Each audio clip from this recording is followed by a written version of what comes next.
Joined here by Washington catcher Kurt Suzuki, 13-year MLB vet, fourth-generation Japanese-American, born and raised in Hawaii. I want to know, because there's not a ton of Asian-American professional baseball players, when you told your family that this is what I want to do, I'm going to become a professional baseball player, how did they react? I mean, they're always supportive, anything that I ever wanted to do, they're very supportive, which I'm, obviously grateful and blessed, to have parents that support me with whatever dreams that I had, and, they just kind of just said, you want to do it, go for it.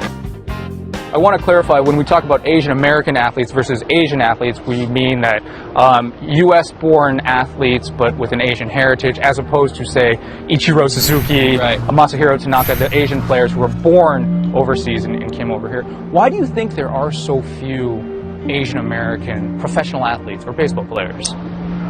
I don't know. I mean, I think size might have a lot to do with it. Typically Japanese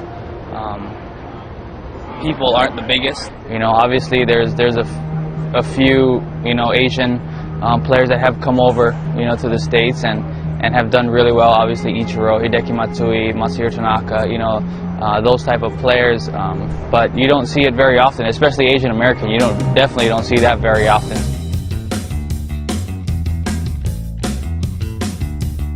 You played in Midland, Texas for a little while, which I can't imagine there was a huge Asian American population. Yeah. What was that experience like being, because you grew up in Hawaii, a lot of Asian Americans there. If you go to a place like Midland, Texas, what was that like?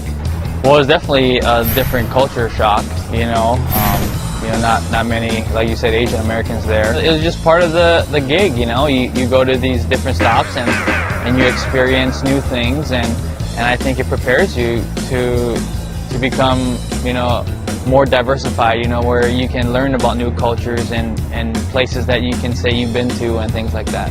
It's just going out there and just being you, just having people like you for being yourself. You don't have to be the same race or, speak the same language, you just be yourself, and if you have that bond or that something that clicks, that you become really good friends, I think that's the cool thing about it. Have you ever taught teammates about Asian or Hawaiian culture?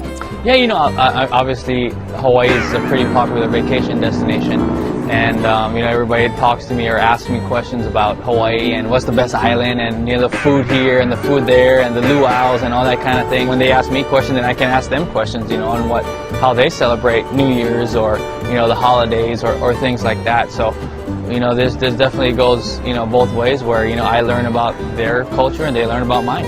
When it comes to Hawaiian food, please tell me, you said spam musubi.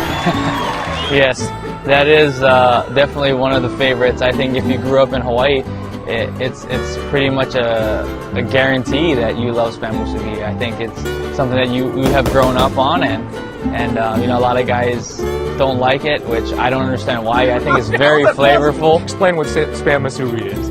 Well, it's basically a canned food. It's kind of like a Vienna sausage or a corned beef hash, but it's in a can, and we used to call it growing up spare parts of anonymous meat. But it's delicious.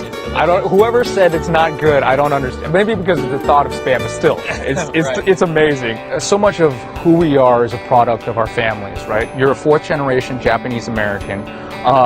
So when did your family first go to Hawaii and emigrate to Hawaii? So my grandparents,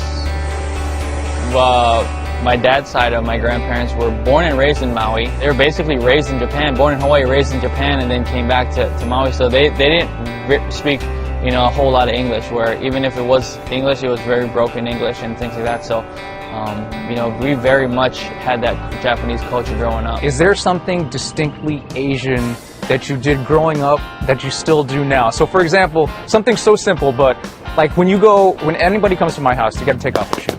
That's a fact right there, ground zero. Is there something that you find you do? We do that too, to an extent. Obviously my wife is from California, so we do a little hybrid where most of the time shoes are off, but every once in a while, shoes will come inside the house, and it's hard for me to stomach, but I'll go along with it. But every New Year's, you make the ozoni soup with the lucky Japanese soup with the mochi and things like that, and we have it every year, and that's kind of something that tradition that I've grown up with and we still carry on to this day.